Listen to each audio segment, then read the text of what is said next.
श्री संत सद्गुरू बाळूमामा प्रसन्न. नमस्कार श्रोते हो, आज आपण श्रवण करत आहात माझ्या आवाजातून श्री संत सद्गुरू बाळूमामांचा संदेश. हा संदेश तुम्ही नक्कीच शेवटपर्यंत बघा. तुम्ही फक्त तुमच्या जीवनातील 15 मिनिटं बाळूमामांचा हा संदेश एका ठिकाणी शांत बुद्धीने ऐकून घ्या. तुमच्या जीवनातील प्रत्येक गोष्टीवर उत्तर तुम्हाला नक्की मिळणार आहे. आज ज्या परिस्थितीत तुम्ही जीवन जगताय, नक्कीच त्या परिस्थितीला तोंड देण्याला तुम्हाला काहीतरी मार्ग सापडेल, याची मी 100% गॅरंटी देतो. मामा म्हणतात, बाळा फक्त तू हा संदेश ऐक. नक्कीच तुझ्या जीवनामध्ये चांगल्या आनंदाच्या बातमीची बातमी ही नक्कीच येणार आहे. माणसाला मीपणात आजूबाजूच्या सगळ्या गोष्टींचा विसर पडून जातो. त्याला हे कळत नाही की कुणी जन्माला येताना कुठलंही लेबल लावून जन्माला येत नाही, तर फक्त एक माणूस म्हणून जन्माला येतो आणि मरतानाही एक माणूस म्हणून मरत असतो. तेव्हा आपण जिवंत असताना आपल्यातील माणसाला कधीही सोडचिठ्ठी द्यायची नाही, कारण शेवटी तुम्ही एखाद्या पदावरचे अधिकारी व्हा. विविध कार्यक्षेत्रातील गुणवंत म्हणून कसे आहात यापेक्षा तुम्ही माणूस म्हणून कसे आहात हे जास्त महत्त्वाचं असतं. कारण आपलं हे गुणवंत व्यक्तिमत्व हे आपल्या आयुष्यातील यशाच्या शिखरावर असताना लोकांना भावलेली मुद्रा असते. त्या काळात आपल्या हाती सत्तेची दोर असल्यामुळे सगळेजण आपल्याला मान आदर देत असतात.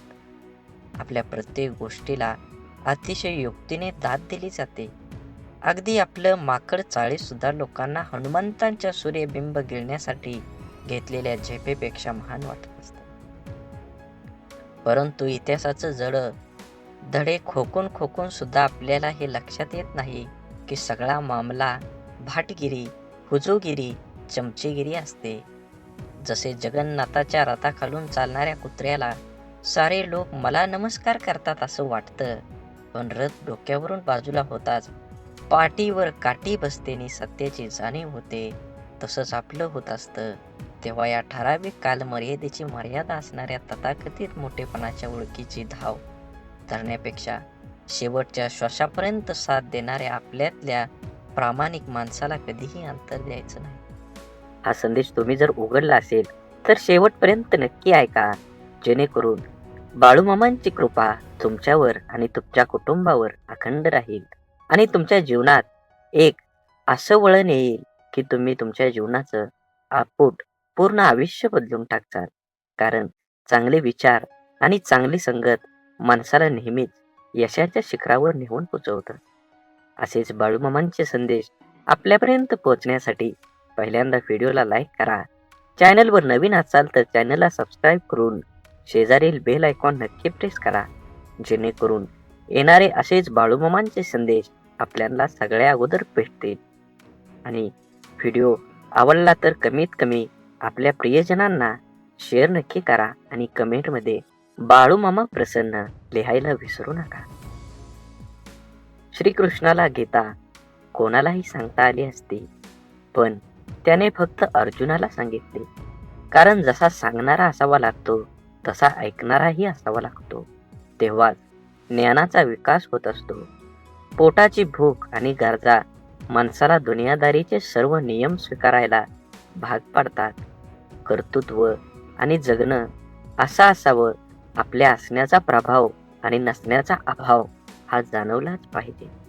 म्हणून आनंदाने जगायचा सोपा उपाय काय असेल? जी माणसं हक्काने आपल्याकडे येतात ती परत जाता कामा नये, आणि जी जातात ते आपल्या लक्षात पण येता कामा नयेत. अडथळे तर क्षणिक असतात, पण त्या क्षणात खचून न जाता धीराने त्यांना सामोरं जाणं हेच तर आयुष्य आहे. जीवनात जलद गतीने मिळणारं यश अहंकार निर्माण करतं, तर उशिरा मिळणारं यश आपलं व्यक्तिमत्व तयार करतं. हरवलेल्या वस्तूही सापडू शकतात, पण एकच गोष्ट अशी आहे की जी एकदा हातातून निसटली की कोणत्याही उपायानं पुन्हा मिळू शकत नाही, आणि ती असते आपलं आयुष्य. म्हणूनच मनसोक्त जगा, पण शेवटी लक्षात ठेवा, माणुसकी धर्म हा कधीही सोडू नका. काटा जरी काट्यासारखा वागला तरी फुलानं आपलं फुलणं सोडायचं नसतं. जीवनाचं रस्तं खडतर असलं तरी रस्ता बदलून का होईना परंतु चालणं सोडायचं नसतं. एखाद्या अडचणीत माणूस कामाला आला नाही म्हणून एकदा जोडलेलं नातं लगेच तोडायचं नसतं. हीच खरी मैत्री आणि हीच खरी नाती. जोडलेलं जपायला जमलं आणि जगणं जमलं हे आयुष्य एकदम सोपं होऊन जातं. परकेपणाच्या दुरावावर आपुलकीची फुंकर घातली ना की दुरावलेली नाती जवळ येण्यास वेळ लागत नाही. सोडून दिलेल्या भावना ह्या विरघळलेल्या चॉकलेट सारख्या असतात. फ्रीजमध्ये ठेवल्यानंतरही पुन्हा पहिल्यासारख्या आकार घेत नाहीत. म्हणून दुरावा कोणतंच नातं संपवत नाही आणि जवळीक कोणतीही नातं घट्ट करत नाही. तर नात्याची घेतलेली काळजी आणि केलेला सन्मान यामुळेच नातं अधिक मजबूत होतं आणि टिकत देखील राहतं. त्यामुळे नात्यांची काळजी घेत राहा. तुमचा आजचा दिवस निरोगी आणि आनंदी आणि यशस्वी जावो हीच बाळूमामांच्या चरणी माझी प्रार्थना. बाळूमामा म्हणतात, नक्कीच तुम्ही तुमचं जीवन हे चांगल्या पद्धतीनं जगलं पाहिजे. आयुष्यात अशा माणसांचं असणं खूप आवश्यक असतं ज्याला मनाची परिस्थिती सांगण्याची शब्दांची गरज नसते. विश्वासघात करणाऱ्या माणसाला जाब विचारण्यापेक्षा त्या माणसाची बोलणं सोडणं हीच त्या व्यक्तीसाठी मोठी शिक्षा असते. माणसाला कधी कधी पाठीमागं लागलेली संकटेच पुढे जाण्याचा मार्ग मोकळे करतात. म्हणून कधी कुणावर विश्वास ठेवू नका आणि ठेवलात तर त्याच्यावर 100% ठेवा. गरजा आणि इच्छा यामध्ये खूप फरक असतो आणि त्यांचा समतोल साधताना संपूर्ण आयुष्य निघून जातं. कधी कुणावर जास्त अवलंबून राहू नका. चालता चालता लोक विश्वासघात करतात हो. शब्द देऊन आस निर्माण करण्यापेक्षा साथ देऊन विश्वास निर्माण करणं हे सगळ्यात जास्त महत्वाचं असतं. आयुष्य एकदाच मिळतं, जगायला शिकलं पाहिजे. माझा जन्म गरीब घरात झाला. माझ्याजवळ खानदानी संपत्ती नाही, जमीन नाही. परिस्थितीमुळे मला योग्य शिक्षण मिळालं नाही. ह्या आणि अशा कित्येक सबबी पुढे करणं, त्यावर चर्चा करून आता हातात आहे तो वेळ सुद्धा वाया घालवणं म्हणजे दुःखाचं, अपयशाचं, अधोगतीचं खापर दुसऱ्यांवर फोडणं. दुसऱ्याची सहानुभूती मिळवून मनाचं समाधान करून घेणं हा वेडेपणा आहे. ज्याला आयुष्यात काही करायचंच नाही तो असे बहाणे शोधत असतो. ज्याला आयुष्यात काही मिळवायचं आहे, फक्त जगायचं नाही तर आनंदानं जगायचं आहे, तो कारण न सांगता आहे त्या परिस्थितीत आजूबाजूला लपलेल्या संधी शोधतो. एक माणूस पंखा साफ करण्यासाठी स्टूलवर एक पाय ठेवतो, तेवढ्यात दुसरा पाय ठेवणार, स्टूल तुटतो. तो माणूस वैतागतो, चिडचिड करतो, पण त्याची बायको म्हणते, तुमचं नशीब खरंच खूप चांगलं आहे, स्टूलवर चढल्यावर नाही तुटला, नाहीतर स्टूल बरोबर तुमचाही पाय तुटला असता. घटना एकच आहे पण दृष्टिकोन 2 आहेत. विचारांची दिशा बदलली की दुःख, अपयश जीवनात जिंकायला, आनंदाने जगायला शिकवतात. म्हणून जगणं निरंतरक म्हणतो तो बेमान आहे. हवं ते घेता आलं पाहिजे. आयुष्य हे खूप मोठं दुकान आहे.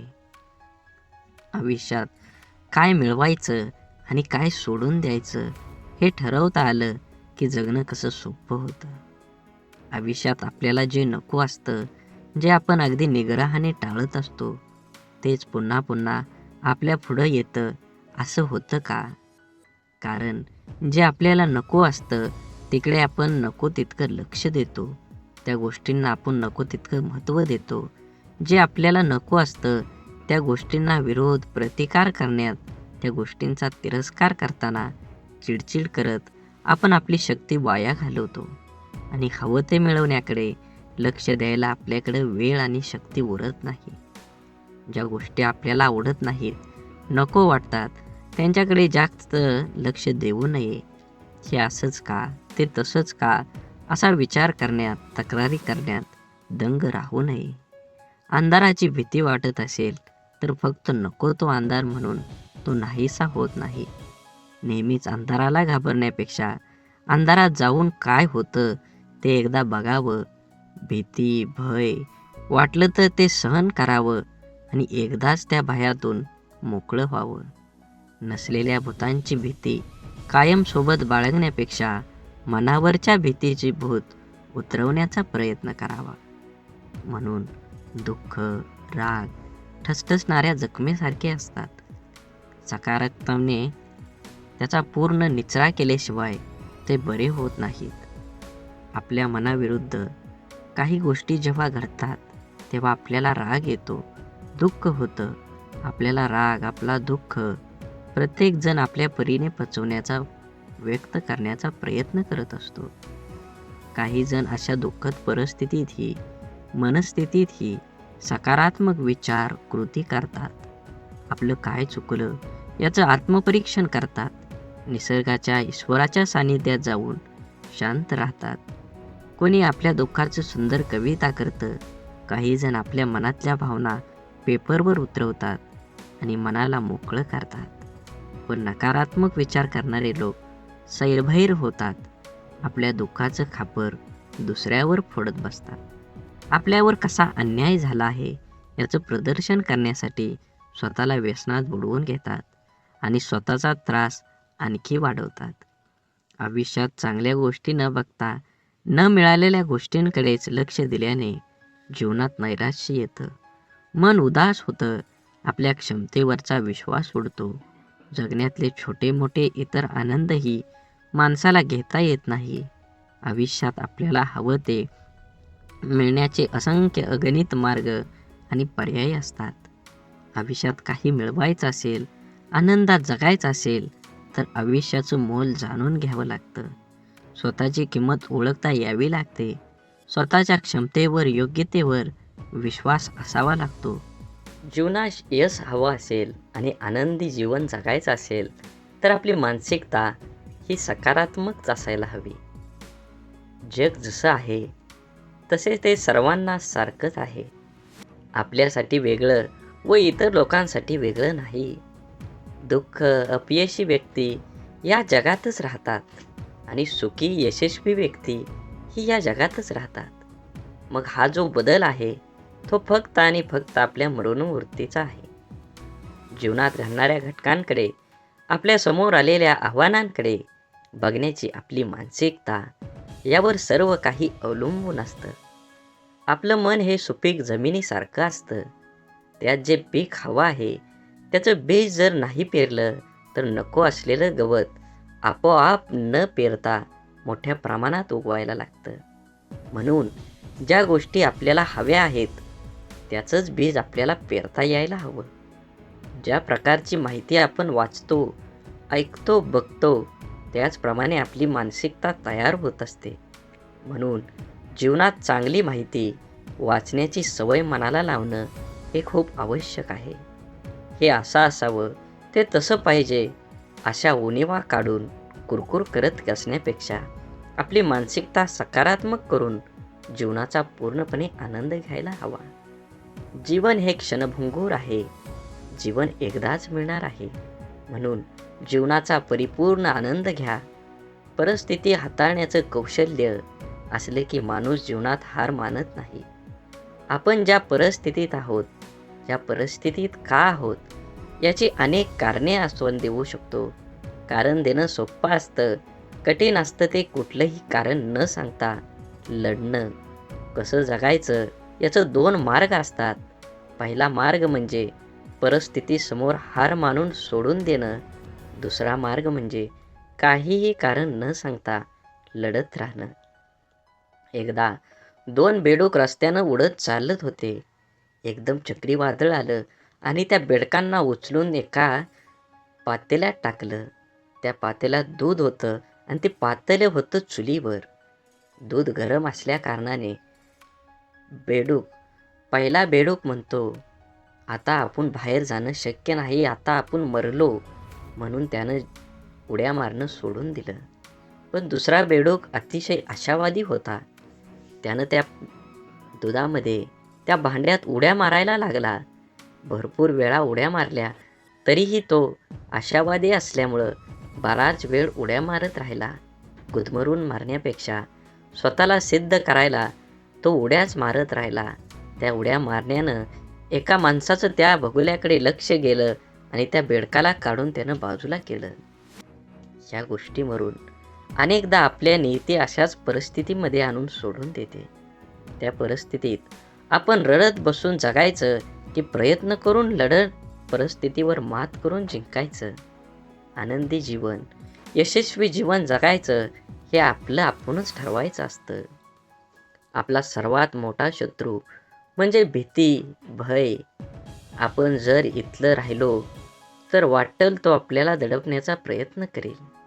म्हणून माणसाने नेहमी निर्भय राहण्याचा प्रयत्न करावा.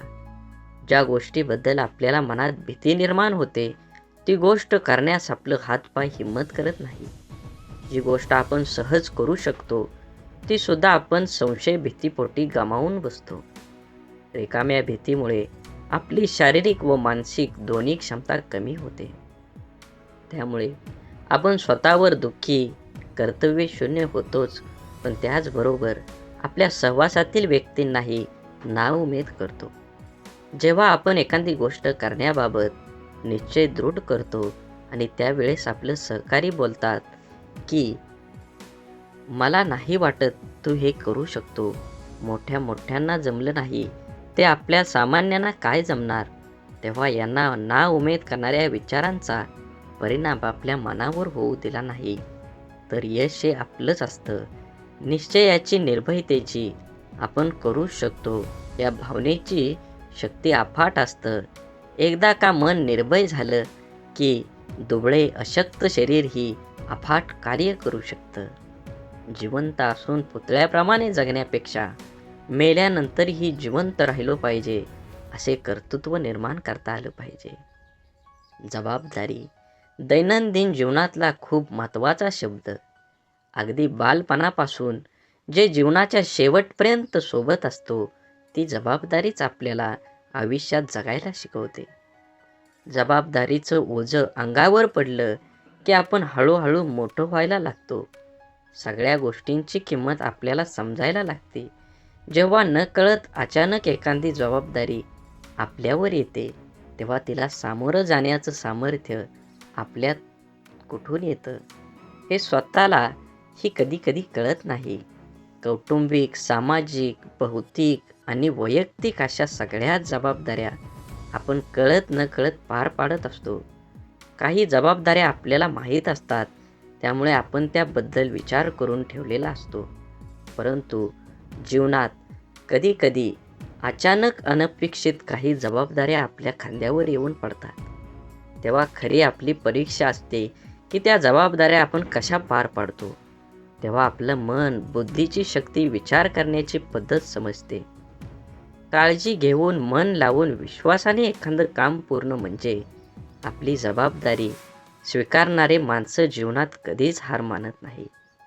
एकतर ते जिंकतात किंवा शिकतात. जबाबदारी स्वीकारली पाहिजे. ज्या दिवशी आपल्यावर असणारी जबाबदारी ही ओझं वाटायला लागते तेव्हा ती पूर्ण करताना आनंद, उत्साह निघून जातो आणि आपण ती व्यवस्थित पार पाडू शकत नाही. जबाबदारीची जाणीव ही ठेवायची आणि जगायचं स्वतःसाठी, स्वतःच्या मनासाठी आणि स्वतःच्या माणसासाठी. म्हणून जीवन हे खूप सुंदर आहे, त्याचा आनंद घेतला पाहिजे. आपली कठीण परिस्थिती, आपल्यावर आलेली खराब वेळ आपल्या आयुष्यामध्ये खूप मोठं यश मिळवून देऊ शकतं. फक्त त्या परिस्थितीत स्वतःला कमजोर होऊ न देता सकारात्मक दृष्टिकोनानं सामोरं जाणं अत्यंत महत्त्वाचं आहे. बोला बाळूमामांच्या नावानं चांग भलं. झाडे लावा, झाडे जगवा, माती वाचवा, पाणी वाचवा, सेव्ह अर्थ.